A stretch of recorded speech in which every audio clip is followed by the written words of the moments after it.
Halo, selamat malam pemirsa. Gedung yayasan berlantai 2 di kota Medan ludes terbakar. Diduga kebakaran terjadi akibat hubungan arus pendek listrik.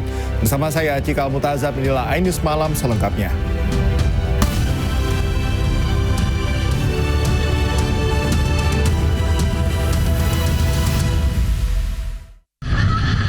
Astagfirullahaladzim.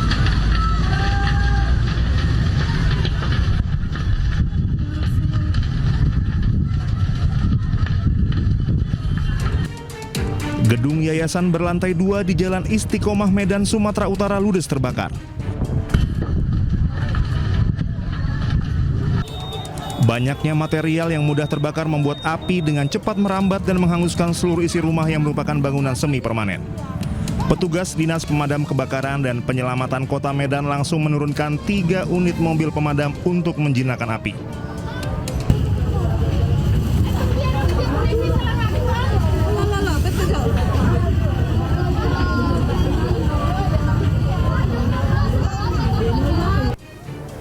Api dapat dipadamkan petugas setengah jam kemudian. Meski kondisi rumah sudah tidak ada lagi yang dapat diselamatkan. Sementara penyebab kebakaran masih dalam penyelidikan, namun diduga berasal dari hubungan pendek arus listrik atau korsleting. Kalau rumah diperkirakan satu rumah, cuma 4 kakak di sini, satu rumah 4 kakak. Oke. Oh, kalau apanya semua habis, di atas pun habis, lantai 2 pun kena juga. Korban 2 nggak ada, kosong ya. Tidak ada korban jiwa dalam peristiwa ini, namun kerugian diperkirakan mencapai ratusan juta rupiah. Dari Medan, Sumatera Utara, Ahmad Ridwan Nasution, iNews melaporkan. Polisi menangkap seorang narapidana kasus pencurian motor yang kabur dari rutan kelas 2B Kabupaten Sinjai, Sulawesi Selatan.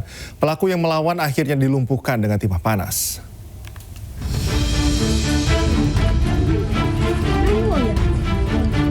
Tim gabungan EWA Koresmo Polda Sulsel bersama Polres Sinjai menggerebek dan menangkap seorang lelaki narapidana kasus pencurian sepeda motor yang kabur dari rutan kelas 2B Kabupaten Sinjai. Pria tersebut ditangkap saat tengah bersembunyi di kamar mandi rumah temannya di Kabupaten Goa, Sulawesi Selatan. Meski sempat melakukan perlawanan dengan meronta, namun karena kalah kuat, ia pun akhirnya menyerah dan dibawa ke Kabupaten Sinjai. Di tengah perjalanan, pelaku kembali mencoba kabur hingga akhirnya dilumpuhkan dengan timah panas.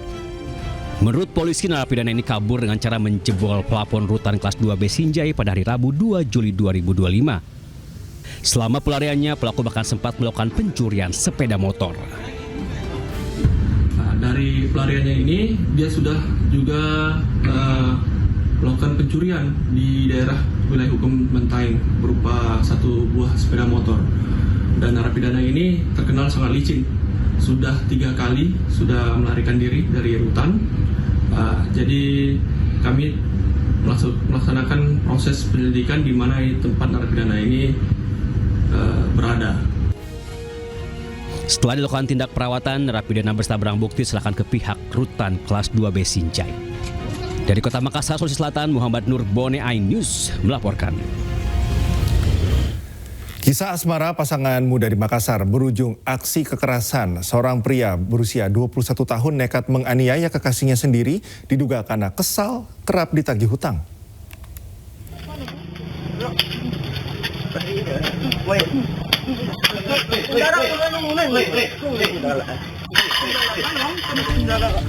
Sepasang kekasih warga pasar Pamos, Cendrawasih, Opudaeng, Siraju, Mamajang, Makassar ini terlibat adu mulut dan terekam kamera pengawas. Cekcok semakin memanas sehingga terjadi aksi kekerasan. Pasangan perempuan lebih dulu menampar kekasihnya lalu dibalas dengan perlakuan serupa. Aksi saling pukul tidak terhindarkan hingga pasangan perempuan babak belur. RZ, 21 tahun, diamankan unit Resmo Polsek Mamajang. Ia dianggap menganiaya pacar perempuannya CC yang masih berusia 17 tahun hingga babak belur. Hasil pemeriksaan sementara, pelaku mengaku jengkel karena korban terus menagih utang sebesar 2,5 juta rupiah.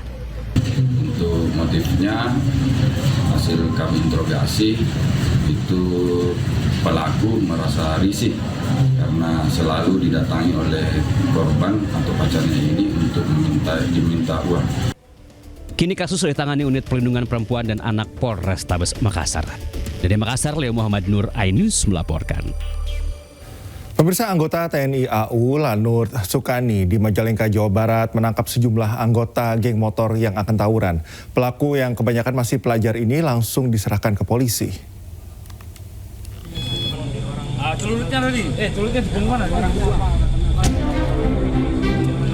Sejumlah remaja anggota geng motor yang akan tawuran ini berakhir di tangan anggota TNI AU Lanut Sugiri Sukani. Mereka langsung diberi pembinaan sebelum diserahkan ke polisi. Penangkapan bermula dari laporan warga yang mengaku resah dengan adanya gerombolan remaja bersenjata tajam. Laporan ini ditindaklanjuti petugas jaga Lanut Sugiri Sukani dengan memblokade jalan. Namun blokade ini terobos pelaku hingga 7 pelaku terjatuh dan diamankan petugas. Kami melaksanakan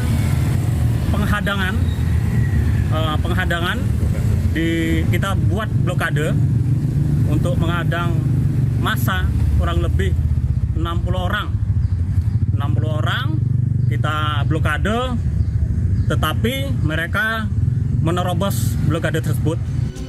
Petugas TNI AU Lanut Sugiri Sukani langsung menyerahkan 7 pelaku tawuran ke pihak kepolisian sektor Ligung.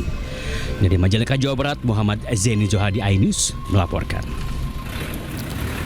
Diduga mabuk, seorang pemotor tewas tercebur ke Sungai Kaliporong, Sidoarjo, Jawa Timur setelah menabrak tiang jembatan Porong. Dari hasil olah TKP, polisi tidak menemukan identitas korban, namun dari hasil cek kendaraan diketahui jika kendaraan tersebut milik seorang warga Surabaya.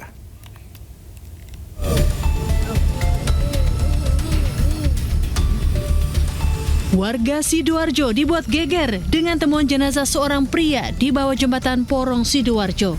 Akibatnya arus lalu lintas di atas jembatan Sabtu siang macet dan padat.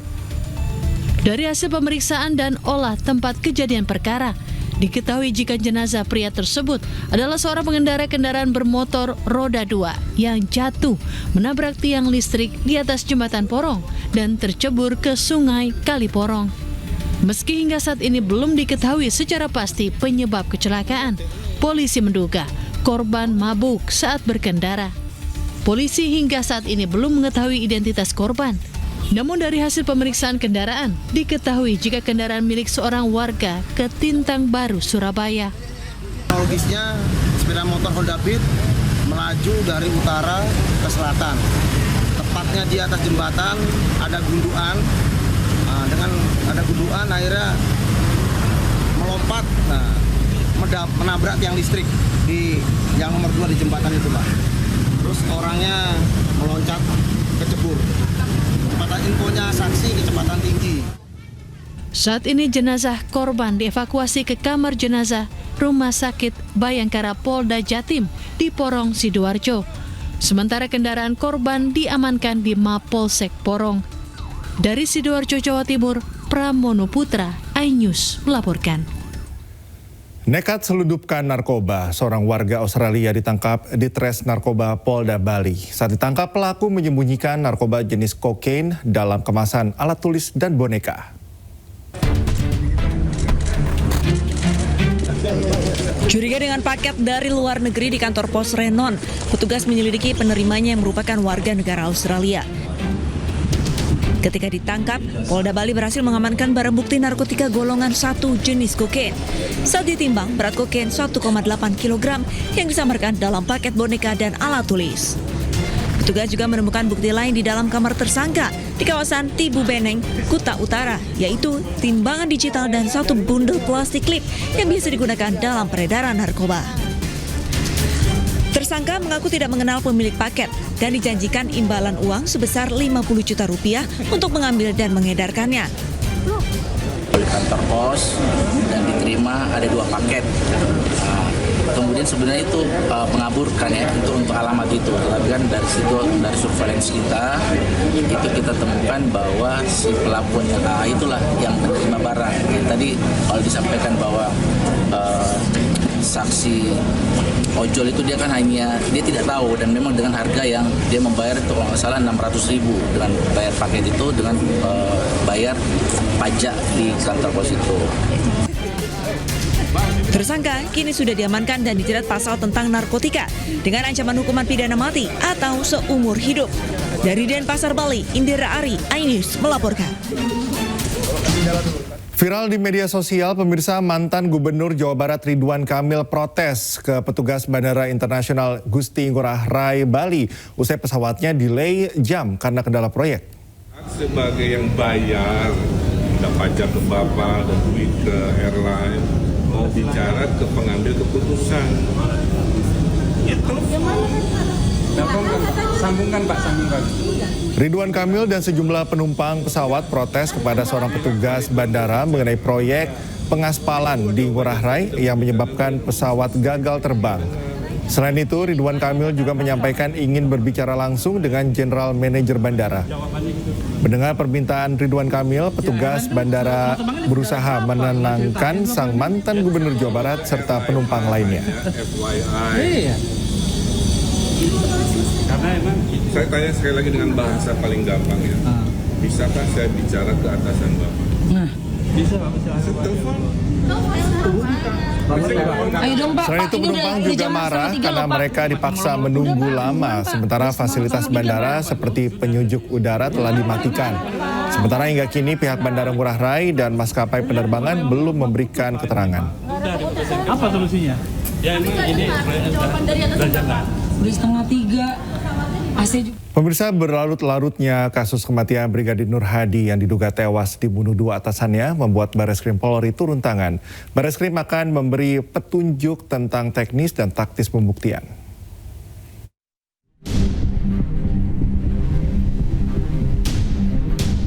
Kasus kematian Brigadir Nur Hadi yang terjadi 3 bulan yang lalu, tepatnya pada 16 April 2025, belum menemukan titik terang pelaku penganiayaan yang menyebabkan Nur Hadi tewas. Karena itu, Bareskrim Polri turun tangan membantu kasus tersebut agar lebih terang. Terutama memberi petunjuk tentang teknis pembuktian khususnya dalam penerapan pasal. Direktur Tindak Pidana Umum Bareskrim Polri Brigjen Juhandani Rahajopuro menyatakan pihaknya hanya memberikan asistensi karena hasil pembuktian secara saintifik masih adanya penerapan pasal yang kurang tepat serta tambahan pasal yang kita sarankan. Sejauh ini Polda NTB sudah menetapkan 3 tersangka, yakni Kompol Imade Yogi Purusa Utama selaku atasan, Ibda Haris Chandra, dan seorang wanita Misti Puspitasari. Ketiganya kini ditahan di Polda NTB. Tim Liputan iNews melaporkan. Dua anggota Polri yakni Kompol Imade Yogi Purusa Utama dan Ibda Haris Chandra ditetapkan sebagai tersangka dalam kasus kematian Brigadir Muhammad Nur Hadi di Gili Trawangan. Namun kuasa hukum Kompol Yogi Purusa mempertanyakan dasar penetapan status tersangka terhadap kliennya.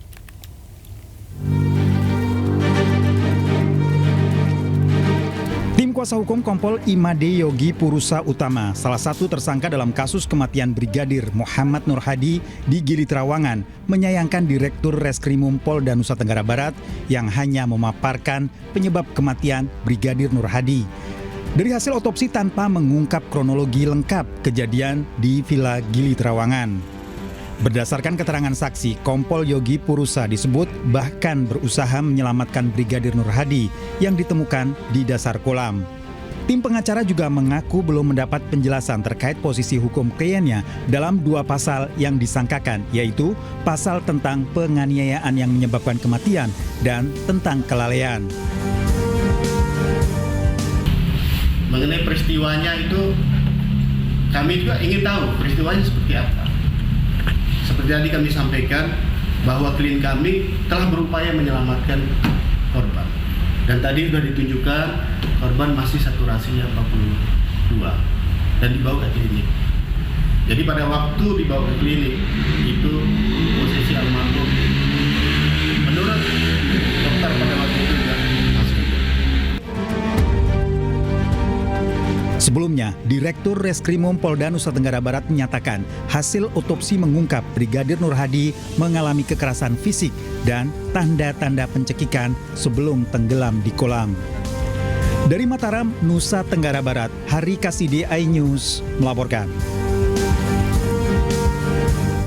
Fakta-fakta baru terungkap dalam kasus kematian tragis Brigadir Nur Hadi di Gili Trawangan, Lombok Utara. Penyebab kematian korban ternyata akibat adanya tindak kekerasan yang diduga dilakukan oleh atasannya.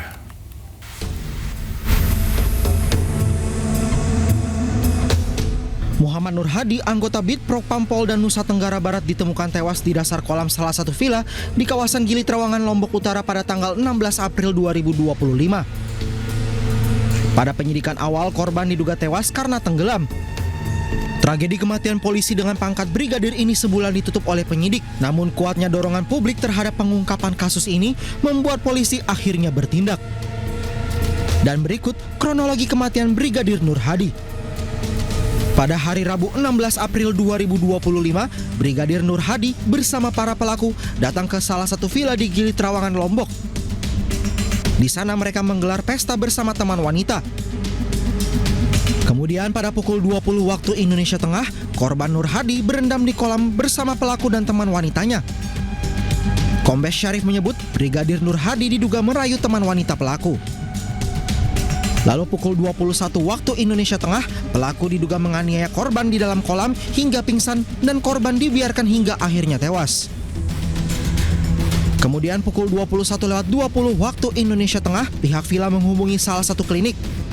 Korban sempat diberikan pertolongan pertama, namun kondisinya tidak memberikan respons.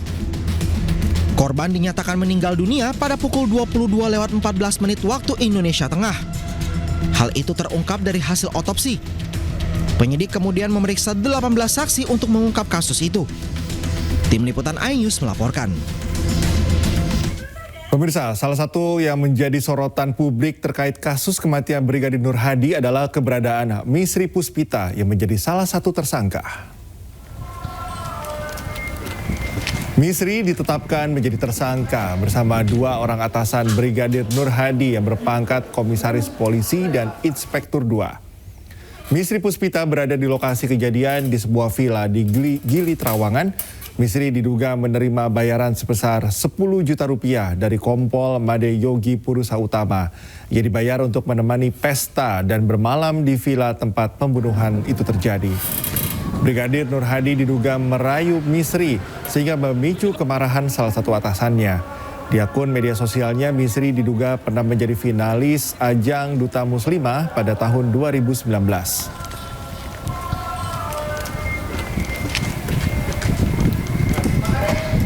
Sementara ibu kandung Misri, Puspitasari, terpukul mendengar anaknya terseret kasus kematian Brigadir Nur Hadi. Misri merupakan tulang punggung keluarga sejak ayahnya meninggal dunia tahun 2022 silam. Misri selama ini harus membiayai sekolah 5 adiknya.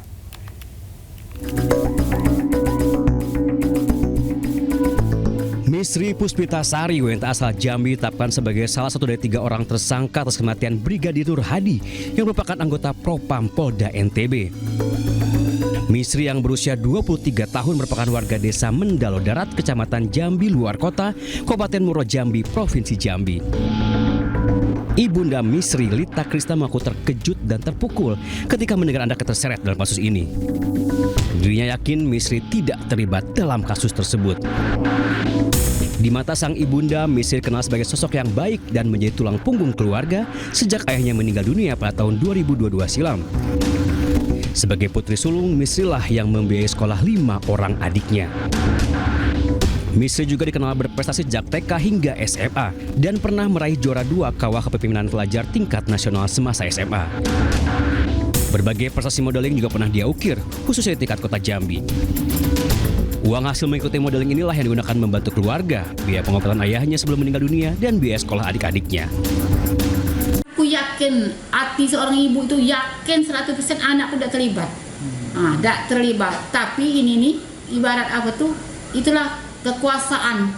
Kekuasaan orang berkaya, orang pejabat, memang kalah orang miskin dek. Orang miskin memang terzolimi. Inilah ibarat kalau kita Jambi itu lempar batu, sembunyi tangan. Beliau ini tulang punggung keluarga, Bu. Tulang punggung keluarga, semua dari segi sekolah, makan, semua biaya pakai adik-adiknya sama termasuk saya. Ibunda Misri pun berharap keadilan bisa ditetapkan dan anaknya terbebas dari kasus pembunuhan Brigadir Nur Hadi. Dari Muaro Jambi, Provinsi Jambi, Haisun Hafiz iNews melaporkan. Ke informasi berikutnya, pemirsa, jasad pria tidak utuh yang ditemukan di Kali Ciliwung, Jakarta diduga merupakan ASN Kementerian Dalam Negeri berinisial OS. Korban diduga hilang saat sedang memancing di pinggir kali di Megamendung, Bogor.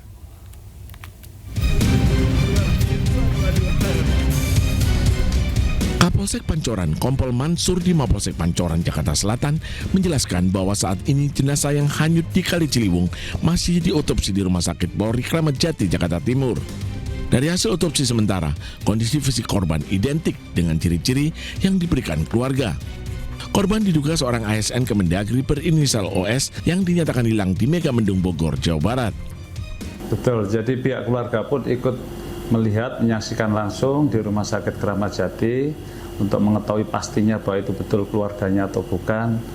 Maka dari itu mereka sudah menyaksikan langsung, melihat ciri-ciri tersebut. Nah, dari itu dia ada rasa keyakinan bahwa itu adalah keluarganya. Namun demikian, untuk lebih detail lagi, Polri melakukan, dalam hari Rumah Sakit melakukan tes DNA. Sebelumnya, warga digegerkan dengan penemuan jasad dengan kondisi tidak utuh di bantaran Kali Ciliwung, Rawajati Timur, Rabu kemarin. Penemuan mayat ini bersamaan dengan laporan orang hilang sejak Sabtu lalu saat sedang memancing di pinggir kali di Megamendung, Bogor. Dari Jakarta Selatan, Helmi Sajangbati, iNews melaporkan. Pemirsa, kasus kematian diplomat muda Kementerian Luar Negeri Arya Daru Pangayunan dengan wajah tertutup lakban hingga kini masih menjadi misteri.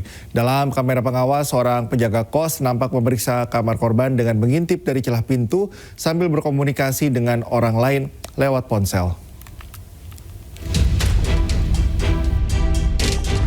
Inilah video rekaman kamera pengawas indekos di Jalan Gondangdia Kecil, Menteng, Jakarta Pusat, malam hari sebelum diplomat muda Kementerian Luar Negeri Arya Daru Pangayunan ditemukan tewas pagi harinya. Sekitar pukul 00:27 8 Juli, nampak seorang penjaga kos berjalan mondar-mandir di sekitar kamar kos korban.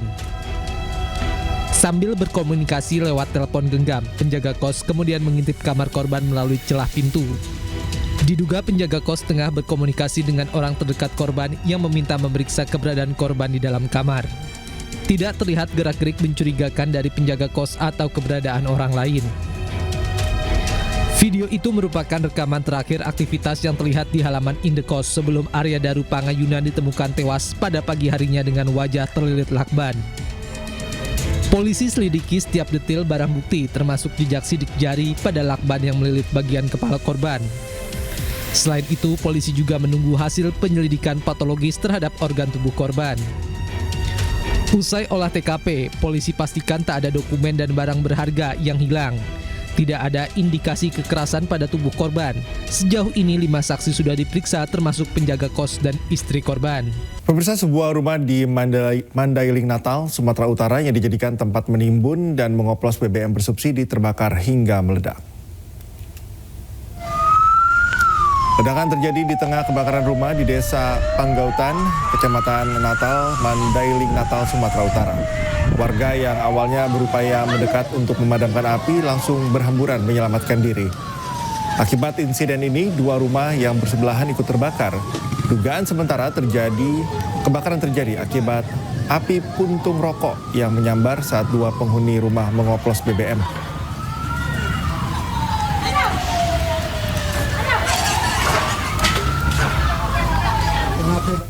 Keinformasi lainnya, pemirsa, Pengadilan Negeri Surakarta menghentikan sidang pembuktian ijazah Jokowi karena menjadi wewenang Pengadilan Tata Usaha Negara. Perkumpulan praktisi hukum menilai penggugat bisa dijerat pidana karena telah mencemarkan nama baik dan memfitnah Jokowi.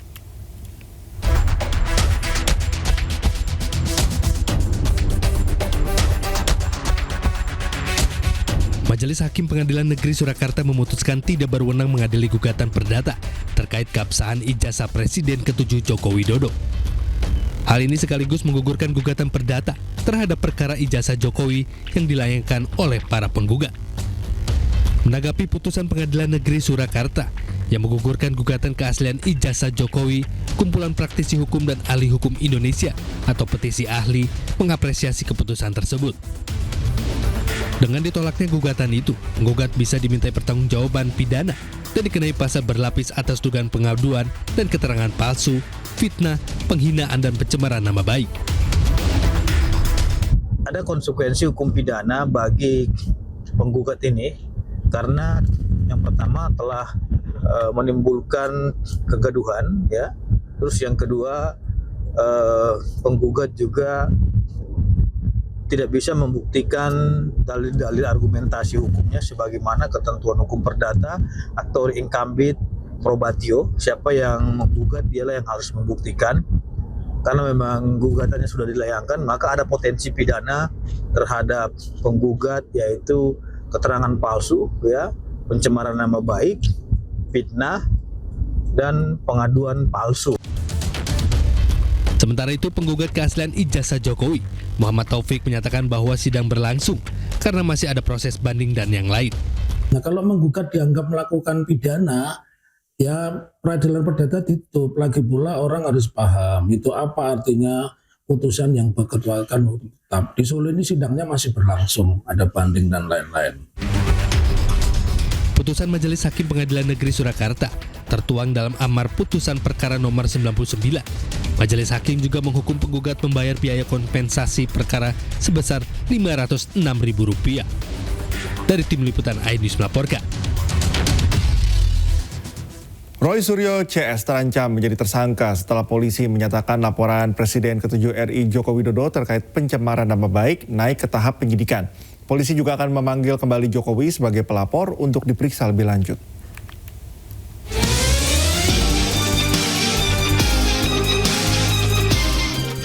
Laporan Presiden ke-7 RI Joko Widodo terkait dugaan fitnah atau pencemaran nama baik buntut tudingan ijazah palsu naik ke tahap penyidikan. Polisi menyatakan menemukan unsur pidana dalam laporan. Polisi juga membuka peluang untuk memanggil kembali Jokowi sebagai pelapor untuk diperiksa lebih lanjut. Berdasarkan hasil gelar perkara tadi malam, maka terhadap laporan polisi yang pertama, pelapornya adalah Saudara Insinyur HJW, dalam proses penyelidikan yang sudah dilakukan, dalam gelar perkara disimpulkan ditemukan, ya, hasil penyelidikan sudah ditemukan dugaan peristiwa pidana sehingga perkaranya ditingkatkan ke tahap penyidikan. Sebelumnya, Jokowi mendatangi Polda Metro Jaya 30 April lalu untuk melaporkan sejumlah pihak yang dinilai telah mencemarkan nama baiknya. Di antaranya mantan Menpora Roy Suryo, ahli digital forensik Rismon Sianipar, pegiat media sosial Dr. Tifauzia Tiasuma, pemerhati politik Rizal Fadilah, dan seseorang berinisial K. Tim Liputan iNews melaporkan. Proses hukum tudingan ijazah palsu yang dilaporkan Presiden ke-7 RI Jokowi naik penyidikan. Polisi akan segera menetapkan tersangka dalam proses penyidikan ini. Ada 3 hal penting dari perkembangan kasus ini, diantaranya. Yang pertama, berdasarkan hasil gelar perkara ditemukan unsur pidana dalam perkara yang dilaporkan Jokowi. Yang kedua, total ada 4 laporan polisi serupa yang naik tahap penyidikan. Sementara 2 laporan lain dicabut. Kemudian ketiga, polisi akan segera menentukan sosok tersangka setelah 4 laporan terkait tudingan ijazah palsu naik ke tahap penyidikan.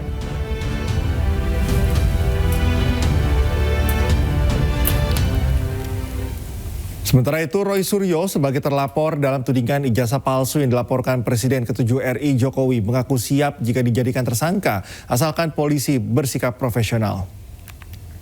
Tidak apa-apa, itu adalah tugas profesional dari kepolisian yang harus menjalankan pelaporan yang sudah ada termasuk dari kliennya Pak Rifai. Tapi juga kita lihat nanti apakah polisi profesional, presisi dalam tugasnya. Kronologis nggak, runut nggak. Nah kalau nanti misalnya akan diadakan pasal-pasal yang mungkin akan dikenakan soal pencemaran nama baik, fitnah, antara 32, 35. Kita lihat dulu, kalau dari pasal 32, 30 berarti apa? Ada dokumen elektronik yang nanti harus disidik. Dokumennya dari siapa? Itulah maka kader PSI yang lain Dian Sandi itu harus diperiksa duluan lagi. Harus dilidik lagi dengan lebih ketat karena dari dialah. Dan dialah yang sebenarnya masuk di pasal 30 dan 35 karena dia mengupload izin, mengupload dokumen elektronik yang sebenarnya dokumennya itu tadi adalah analog, kemudian foto, kemudian dia potret, tapi fotonya juga miring sehingga ubah itu dan dia mentransmisikan upload dapat diaksesnya.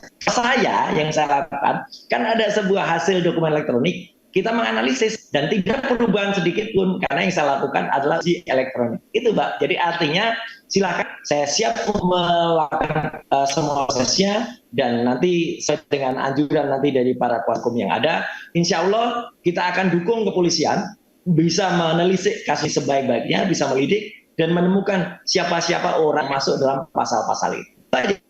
Pada intinya Mbak, dengan meningkatnya kepenyidikan sebenarnya ada beberapa hal ya, beberapa poin, yaitu pertama apa yang dilaporkan Pak Jokowi benar adanya, lalu kedua memenuhi unsur tindak pidana, dan ketiga sudah didukung oleh alat bukti awal yang cukup ya, alat bukti awal masih ya sifatnya. Sehingga dengan demikian menurut ketentuan hukum acara pidana maka statusnya ditingkatkan menjadi penyidikan. Sedangkan di penyidikan sendiri tugas utama penyidik adalah pertama mengumpulkan alat-alat bukti lagi ya, tadinya kan masih alat bukti yang awal ya.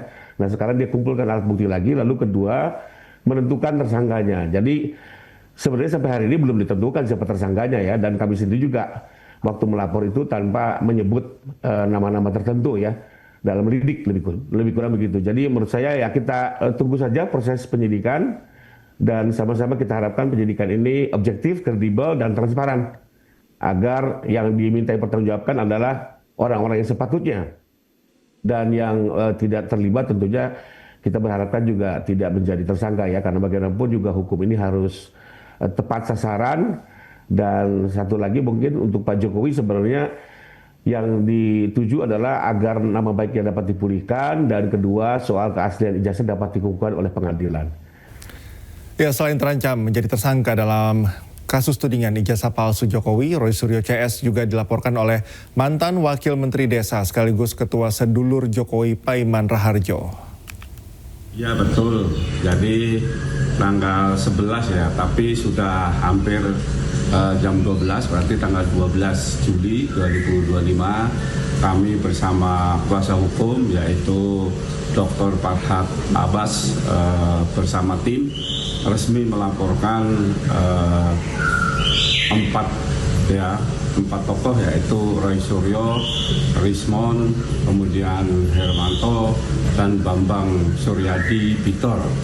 Nah, tuduhan yang kita sangkakan adalah penyebaran berita bohong, kemudian pencemaran nama baik, dan unsur pemerasan. Nah, tentunya langkah ini kami lakukan karena sangat terpaksa sekali.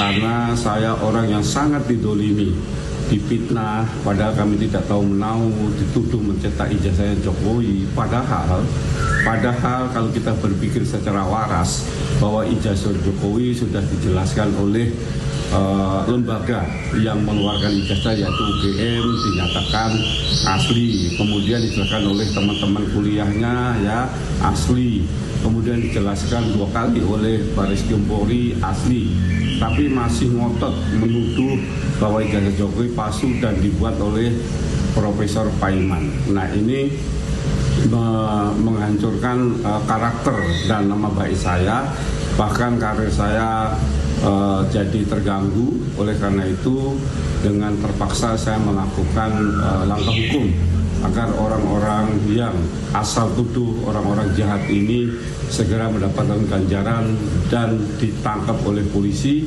proses hukum dan dihukum.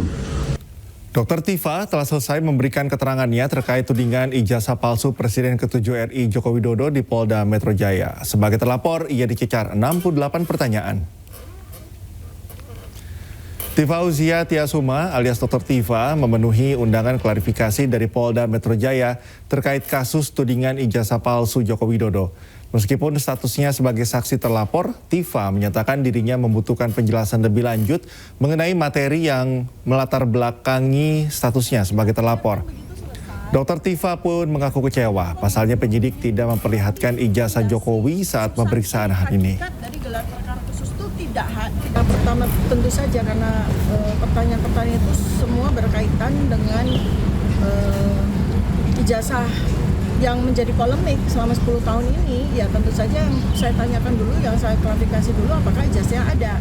Sebab kalau ijazahnya tidak ada ya kita percuma kan bertanya jawab gitu ya. Ya saya jawab sesuai dengan yang seharusnya saya jawab, saya keberatan kan. Sebab saya tidak akan berkeberatan, saya akan dengan senang hati menjawab semua pertanyaan itu kalau ijazah itu hadir. Tapi kalau ijazah itu tidak ada, lalu diskusi kita akan kemana nih gitu kan. Jadi seperti berimajinasi semua gitu. Sementara itu, pemirsa, politisi PDI Perjuangan Andi Wijayanto mengaku pernah melihat dan memegang langsung ijazah Jokowi saat pendaftaran Jokowi sebagai capres pada 2014 lalu. Saat itu KPU pun menyatakan berkas Jokowi sah dan lengkap.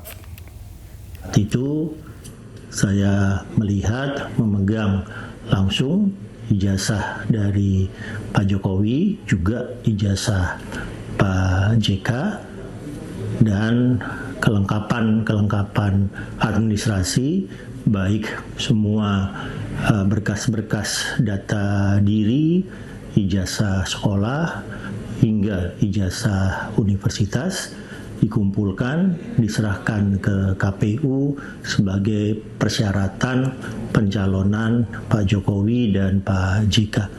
Tugas kami berakhir di situ dan proses pencalonan berakhir saat ijazah Pak Jokowi dan Pak JK oleh KPU dinyatakan sah dan lengkap, sehingga calon kami Jokowi JK berhak untuk mengikuti proses pemilihan presiden 2014.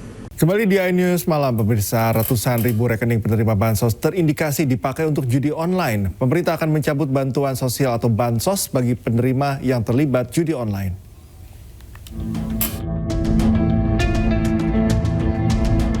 Baru-baru ini PPATK menemukan 571 ribu rekening penerima bansos terindikasi dipakai untuk judi online. Uang yang berputar pun mencapai 957 miliar rupiah. Pemerintah dengan tegas akan mencoret penerima yang terbukti gunakan bansos untuk judol. Sangat bisa, karena data kita sekarang by name by address, jadi ketahuan si A si B-nya, siapanya, ya, nomor rekeningnya. Nah, terdeteksi ini dipergunakan untuk kegiatan judi online, ya kita pertimbangkan untuk dicoret dari penerima bantuan sosial. Hal senada juga disampaikan oleh Menteri Sosial Saifullah Yusuf. Jika terbukti penerima bansos terlibat judi online, maka pemerintah akan mengalihkan bansos tersebut ke yang lebih berhak. Itu kan baru dari satu bank, itu pun hanya tahun 2024. Jadi ini cukup mengejutkan dan ini menjadi bahan kami untuk evaluasi pada penyaluran triwulan ketiga. Kalau memang terbukti bahwa mereka benar-benar ikut judol dan sengaja bansos itu digunakan untuk keperluan judol, maka tentu kita akan coret dan kita alihkan kepada mereka yang lebih berhak. Sementara itu, PPATK juga mencatat jumlah pemain judi online di tahun 2025 mencapai 8,8 juta orang. 71,6% pemain judi online berpenghasilan di bawah 5 juta rupiah. Pemerintah sendiri sudah bergerak berantas judol dengan membentuk Des Pemberantasan Judi Online yang dibentuk Kemenko Polkam. Ratusan ribu situs judol sudah diblokir. Sejumlah pegawai Komdigi yang diduga terlibat judol juga sudah ditangkap. Namun judi online masih merajalela di Indonesia. Tim Liputan iNews melaporkan. Pemirsa, setelah ditetapkan sebagai tersangka atas kasus korupsi tata kelola minyak mentah, saudagar minyak Riza Khalid tengah diburu Kejaksaan Agung. Ia diduga berada di Singapura dan hingga kini belum ditetapkan sebagai DPO.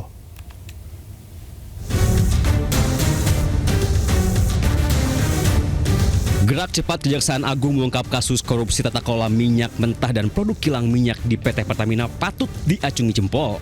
Setelah menetapkan 9 tersangka 24 Februari lalu, Kamis malam Kejagung kembali menetapkan 9 tersangka baru, salah satunya Riza Khalid.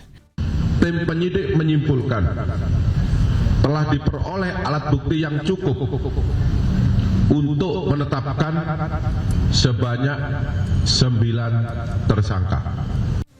Nama Riza Khalid bukan pemain baru dalam lingkaran bisnis minyak dan gas. Ia bahkan dijuluki The Gasoline Godfather.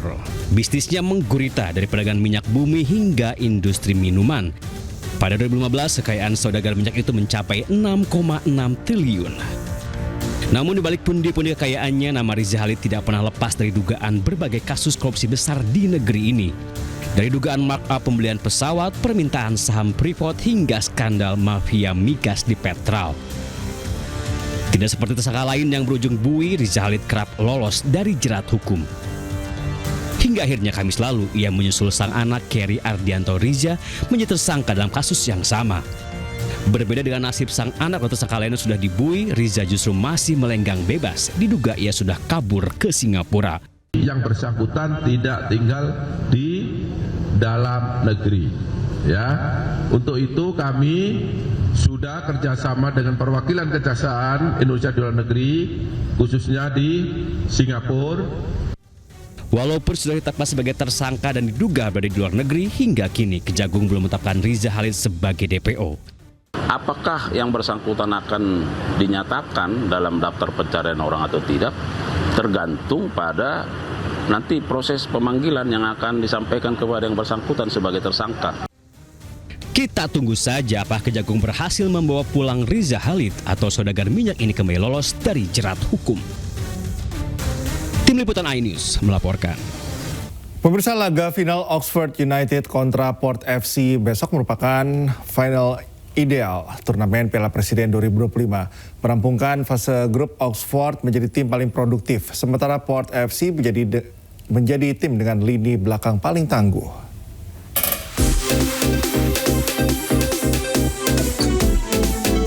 Final ideal bakal tersaji di ajang Piala Presiden 2025. Oxford United bakal jumpa Port FC pada Minggu malam di Bandung, Jawa Barat. Datang dari Inggris, Oxford United menuntaskan fase grup A secara brilian. Ole Romani dan kawan-kawan menjelma menjadi tim paling produktif dengan mengemas total 10 gol. Setelah menggilas ESL All-Star dengan skor 6-3, pasukan pelatih Gary Rowett tersebut mencukur Arema FC dengan 4 gol tanpa balas. Hasil tersebut membuktikan ketajaman lini depan Oxford United sebagai tim unggulan. Sementara itu, Port FC tampil impresif dan konsisten sepanjang turnamen. Klub asal Thailand tersebut melaju ke final dengan status sebagai tim dengan lini belakang paling tangguh. Merampungkan 2 laga di fase grup, Port FC hanya kebobolan 1 gol sekaligus menjadi catatan terbaik dibandingkan kontestan lain. Asnawi Mangku Alam dan kolega tak hanya hadir sebagai tim mancanegara. Namun pasukan dari pelatih Alexander Gama tersebut menunjukkan kualitas permainan dan menjadi jawara grup B dengan menaklukkan Persib Bandung dan Dewa United. Dengan soliditas benteng pertahanan, Port FC mengirimkan sinyal bahwa mereka layak diperhitungkan sebagai kandidat juara. Marcelino Ferdinand dan Justin Hubner menjadi 2 pemain timnas Indonesia yang masuk dalam nominasi pemain muda terbaik AFC. Keduanya masih akan bersaing dengan 9 pemain lain dari 8 negara. Pemain terbaik akan ditentukan dalam polling di akun resmi afc.com.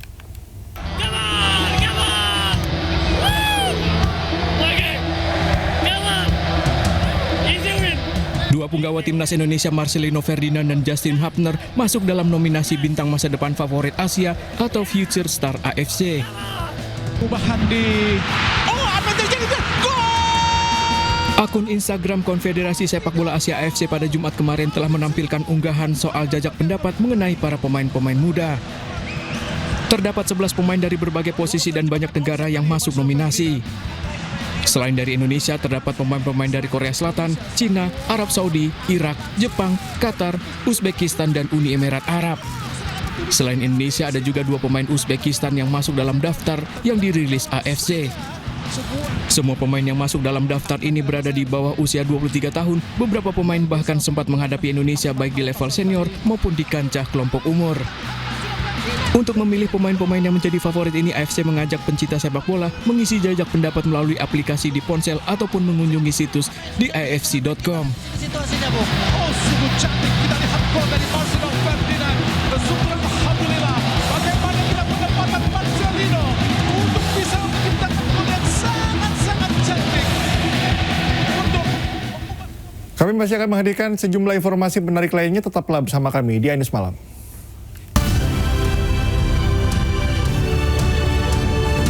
Pemirsa, Indonesia tidak hanya menjadi pasar penting tetapi juga pusat keunggulan global dalam riset dan pengembangan produk tembakau bebas asap. Produk bebas asap yang dikembangkan juga berperan sebagai inisiator dalam mendorong kontribusi nyata terhadap perekonomian nasional. Pemirsa, geliat industri produk tembakau inovatif bebas asap dalam negeri dan global terus menunjukkan tren positif. Sains dan teknologi menjadi dua sektor yang sentral dalam pengembangan produk tembakau inovatif bebas asap ini. Lantas seperti apa masa depan industri produk tembakau inovatif bebas asap? Kita akan berbincang dengan Presiden Direktur PT HM Sempurna, Ivan Cahyadi.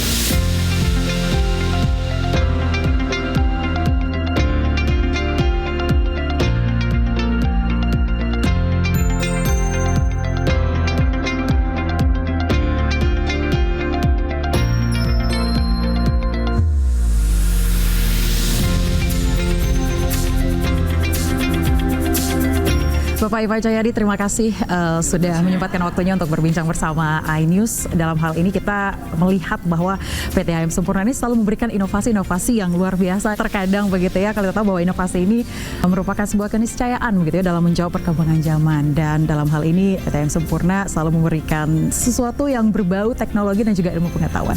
Nah, dalam hal ini apa sih sebenarnya mendasari PT HM Sempurna dan juga untuk terus berkomitmen berinovasi dengan dua hal ini? Memang sebetulnya sesuai sekali dengan filosofi perusahaan kami, di mana kita punya filosofi namanya 3 tangan. Pilar pertama itu bicara bahwa kita harus selalu memberikan yang terbaik untuk konsumen dewasa kami. Karena pada saat kita memberikan terbaik, tentu kita harus terus berusaha melakukan inovasi, melakukan alternatif-alternatif yang lebih bagus lagi untuk konsumen dewasa kami. Dalam hal ini khususnya PMI itu bahkan I think sejak tahun 2008 sudah melakukan investasi itu lebih dari 14 miliar dolar. Dan kita sudah punya 1.500 lebih saintis yang memang bekerja setiap harinya untuk melakukan inovasi dan terobosan baru agar hal-hal yang mungkin pertama terdengar susah itu bisa terjadi. Kita bahkan sudah punya investasi itu berupa fasilitas produksi bebas asap itu 300 juta dolar lebih loh di Karawang. Dan ini adalah salah satu pabrik yang hanya ada 9 di seluruh dunia. Indonesia satu-satunya di Asia Tenggara. Di Asia Tenggara menjadi satu-satunya. Hanya satu-satunya. Kita harus berbangga karena Indonesia dipercaya menjadi lokasi yang dipilih untuk mendapatkan investasi dalam fasilitas ini demi mendukung inovasi. Dan bukan cuma fasilitas bebas produksi bebas asap tadi, tapi kita juga punya yang namanya Advanced Lab. Advanced Lab ini hanya ada 2 di dunia, di Asia hanya 1 dan Indonesia yang dipilih. Wah, ini saya sebagai orang Indonesia turut bangga begitu ya, mau Indonesia dipilih untuk menciptakan sebuah advanced lab. Why? That's the biggest question. Pertama, saya juga harus mengapresiasi pemerintah ya, karena mereka memberikan iklim usaha di tengah situasi yang mungkin dengan geopolitik dan sebagainya penuh ketidakpastian. Tapi kita selalu bekerja sama dan berkolaborasi erat sehingga kita sebagai Sempurna itu yakin bahwa investasi Indonesia itu tepat. Dan bukan hanya itu, ini juga merupakan jendela bahwa di dalam Advanced Lab itu, ini ada 200-an lebih kira-kira, ini tenaga ahli yang dari Indonesia. Wow. Nah, ini yang menurut saya penting sekali karena kita ini punya talenta di Indonesia ini luar biasa. Dan dengan pendirian Advanced Lab ini kan diakui standarnya secara global. Nah, ini yang menjadi kebanggaan buat kami juga. Kenapa kami berinvestasinya di Indonesia? Karena ini merupakan jendela. Dan bukan hanya yang 200 orang yang tadi ada di Advanced Lab. Sebetulnya talenta Indonesia itu mungkin ada sekitar 70-an yang sekarang memegang posisi kunci di induk perusahaan Philip Morris International. Posisi di kunci? berbagai negara, berbagai macam director level, di management level. Selalu saya katakan ini membuat kita sebagai Indonesia harus bangga juga. Dan bahwa Indonesia itu dipilih menjadi hub juga untuk melakukan ekspor produk bebas asap ini. Hari ini sudah sampai ke 15 negara di Asia Pasifik, dan tentunya kita berharap ke depan bisa lebih lagi. Nah, ini kan produksi Indonesia itu diterima dan diakui secara global. Baik, jadi tidak hanya nasional saja, dalam negeri saja, namun juga hingga tidak hanya domestik tapi bahkan internasional.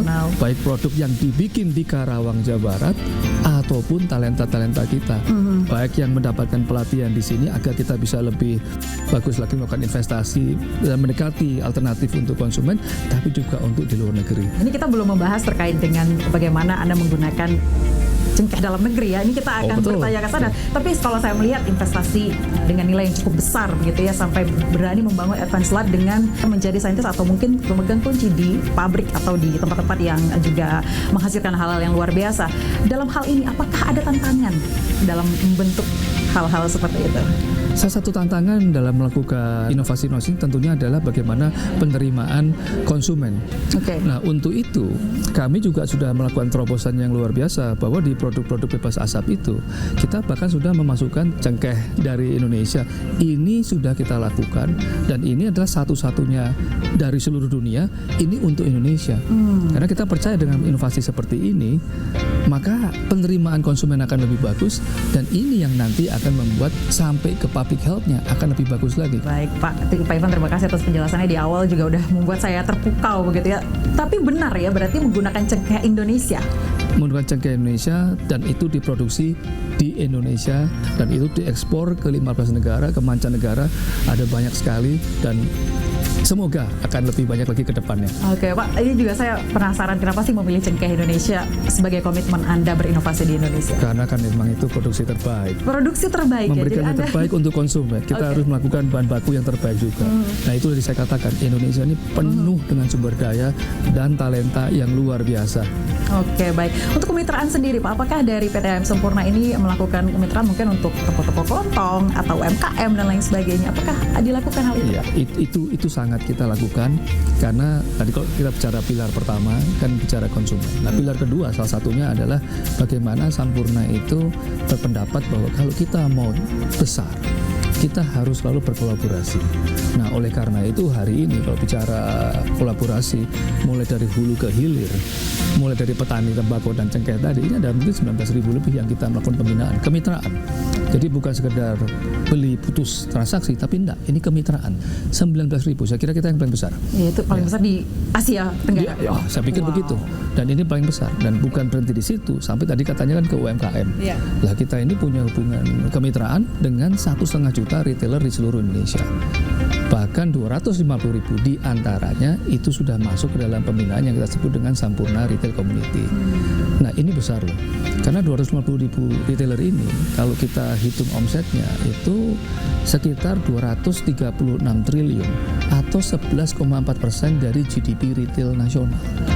Jadi ini impactnya luar biasa sekali dan itulah komitmen Sampurna bahwa kita tidak hanya memberikan yang terbaik untuk konsumen dewasa, tapi kita juga memberikan yang terbaik untuk partner bisnis kita, supply chain kita agar punya positif impact kepada perekonomian Indonesia. Nah ini yang menjadi dasaran dari filosofi perusahaan. Oke, ini luar biasa sekali. Tapi tadi 3 tangan ya Pak ya? 3 tangan. Oke, dari angka yang cukup besar kemitraan Sempurna gitu ya, terlibat begitu banyak UMKM, toko-toko kelontong dan lain-lain sebagai petani bahkan. Respon mereka seperti apa? Oh, biasanya kalau saya berkunjung ke mereka, itu saya bisa merasakan sendiri kok. Pride mereka seperti apa. Nah, biasanya saya tanya, jadi setelah mengikuti program seperti apa? Oh, itu ada yang nyekolahkan anak, ada yang beli tanah lagi, sehingga produksinya bisa lebih bagus lagi. Dan ini yang buat kita itu sangat bond. Karena kenapa?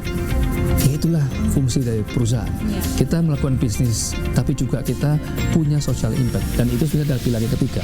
Karena Sampurna percaya bahwa selain pilar pertama dan kedua, pilar ketiga adalah harus punya manfaat kepada masyarakat luas. Nah ini yang biasanya menjalankan bisnis sehari-hari, kita banyak transaksi itu, tapi dengan pola kemitraan. Nah, target angka untuk kemitraan sendiri ada nggak dari Sempurna? Saya kepingin berkolaborasi dengan semua supply chain elemen yang ada gitu. Bahkan untuk produksi bebas asap kita udah punya kemitraan juga. Ini kan yang baru ya. Kita udah punya kemitraan juga dengan 600 UMKM di 20 kota. Nah ini benar-benar pengusaha lokal yang kita rangkul, kita ajak untuk bareng-bareng bagaimana kita bisa memasyarakatkan produk bebas asap ini. Sampurna Retail Community pun sudah ikut, sudah 150.000 di 20 kota yang sudah ikut bagaimana berpartisipasi untuk memberikan berita baik bahwa ada alternatif produk. Tapi sejauh ini respon produk tembakau bebas asap ini di masyarakat seperti apa Pak Ivan? Oh bagus sekali, bagus sekali. Bahkan di kota-kota besar seperti Jakarta, ini saya kira mungkin sudah merupakan salah satu brand yang termasuk mungkin top 3, top 5 di kota-kota seperti urban Jakarta seperti kita bilangnya gitu ya. Terakhir mungkin ini juga yang menjadi yang saya dengar begitu ya, bagaimana banyak apalagi khususnya Sempurna begitu yang ingin menciptakan atau bersama-sama menciptakan masa depan yang lebih baik. Apa nih harapan ke depannya, Pak? Harapan saya agar kita bisa sama-sama menciptakan dengan berbagai macam pemangku kepentingan masa depan yang lebih baik, bisa memberikan alternatif kepada konsumen dewasa yang memilih untuk tetap menggunakan tembakau tapi dengan berbasis sains dan teknologi. Pilihan terbaik tentunya tetap tidak menggunakan produk tembakau, tapi apabila kita ingin menggunakan produk tembakau, lebih baik seyogyanya menggunakan pilihan alternatif yang lebih bagus. Dan saya itu baru balik dari Swedia. Dan saya melihat bahwa di negara seperti Swedia, ini jumlah perokok itu hanya 5%. Sehingga itu berdampak terhadap public health, di mana kalau dilihat penyakit misalnya yang biasanya disebabkan oleh rokok itu sangat rendah di Swedia dibandingkan negara-negara Eropa pada umumnya. Sangat jauh. Kenapa begitu? Karena dengan angka perokok yang 5% dibandingkan Eropa yang mungkin 30-40%, Swedia udah berhasil. Karena mereka berhasil berpindah ke produksi bebas asap. Nah, ini yang menurut saya salah satu terobosan yang dilakukan oleh masyarakat Swedia, dan mereka punya satu-satunya. Karena kalau yang lebih dekat dengan Indonesia pun di Jepang juga sama. Di Jepang itu sudah berhasil menurunkan jumlah rokok sehingga hampir separuh, tinggal mungkin kurang lebih 10%. Karena mereka juga sudah beralih ke produk bebas asap. Dan kebetulan kita juga ada ekspor ke Jepang. Oh, oke. One of the biggest? Iya, yes. Dan itu nggak main-main karena Jepang ini standarnya kan seperti kita tahu, mereka tidak semua produk bisa masuk ke sana. Mereka strict ya dalam. Mereka sangat strict. Nah, ini saya katakan bahwa itulah kebanggaan kita bahwa produksi Indonesia itu bisa diterima di Jepang, dan lebih membanggakan lagi bahwa sudah ada jalannya. Tinggal bagaimana kita dengan pembantuan semua pihak sama-sama beritakan hal ini bahwa ada alternatif. Ya, jadi ini kalau kita lihat arahnya bukan hanya menciptakan inovasi, tapi juga bagaimana membentuk suatu komunitas khususnya di Indonesia ini lebih baik lagi ya Pak. Sebuah gerakan. Sebuah gerakan ya. Suatu hari mungkin kita bisa seperti Swedia, seperti Jepang, itu tentunya akan berdampak yang positif. Wah, ini luar biasa. Terima kasih kalau begitu Bapak Ivan Cahyada Terima kasih, Ayah. sudah berbincang bersama dengan iNews. Semoga sukses selalu ya Pak ya atas inovasi terbarunya. Sama-sama. Baik, dan pemirsa demikian perbincangan saya bersama dengan Presiden Direktur PT HM Sempurna Bapak Ivan Cahyadi. Luar biasa sekali. Semoga bermanfaat untuk masyarakat, khususnya masyarakat di Indonesia. Terima kasih sekali lagi Terima kasih, Pak Ivan Cahyadi.